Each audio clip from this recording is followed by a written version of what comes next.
అంటే మనకు 31 తారీఖు నాడు నస్పూర్ కాలనీ సేవాభవన్లో హెచ్ఎంఎస్ యూనియన్ 26వ ద్వైపాక్షిక మహాసభలు ఉన్నాయి. అయితే దీన్ని ఎందుకు పెట్టాల్సి వచ్చిందంటే సింగరేణి చాలా చాలా చాలా డేంజర్ పరిస్థితుల్లో ఉన్నది, అత్యంత ప్రమాదకర స్థితిలో ఉన్నది. గత 10 సంవత్సరాల కాలం నుండి ఇప్పటి వరకు రిక్రూట్మెంట్ అనేది తగ్గింది. కొత్త బాయిలు అనేటివి లేవు, ఉన్న బాయిలు అనేటివి 10 సంవత్సరాల లోపట్నే మొత్తం బంద్ అయ్యే పరిస్థితి ఉన్నది.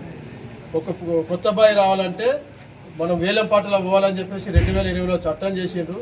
ఆ వేలంపాట అనేది మనతో కాదు, మనకు ఉన్నటువంటి సింగరేణిని మనకి ఇవ్వాలని చెప్పేసి మనం మొదటి ఫైట్ చేస్తూ ఉన్నాం. దీనికి రాజకీయ పార్టీలు అన్నీ కూడా రెండు మూసుకొని ఉన్నాయి. యూనియన్ల మీదనే ఈ భారం పడ్డది.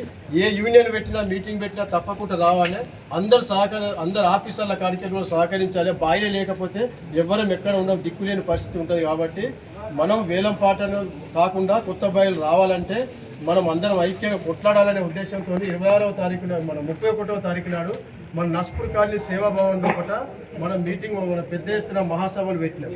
ఈ మహాసభలలో తప్పకుండా మనకు ఎవరైతే గోదావరి కానీ దూరం ఉందని ఎవరు రాదు, కార్మికులందరూ కూడా పెద్ద ఎత్తున 10:30 వరకే తల్లి అక్కడికి రావాలి.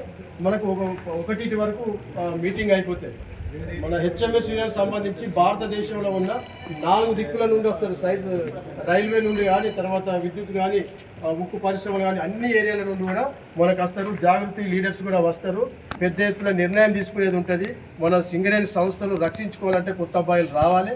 కొత్త బాయిలు రావాలంటే మాత్రం వేలంపాటను రద్దు చేయాలి. ఇంతకుముందు గతంలో ఎట్లు ఇచ్చిండ్రు అట్లా ఇవ్వాలని చెప్పేసి అట్లా రావాలంటే మీ అసలు యువత ముందుకు రావాలి. లేకపోతే రాబోయే 10 సంవత్సరాల కాలంలో పూట ఉన్న బాయిలన్నీ బొగ్గు బాయిలన్నీ ఓపెన్ కాస్ట్తో బంద్ అయిపోతాయి. అందరు రోడ్డు మీద పడతారు. మళ్ళీ ఉద్యోగం అనేది సింగరేణి అనేది సర్వనాశనం కావడానికి సిద్ధం చేసి పెట్టింది బీజేపీ ప్రభుత్వం.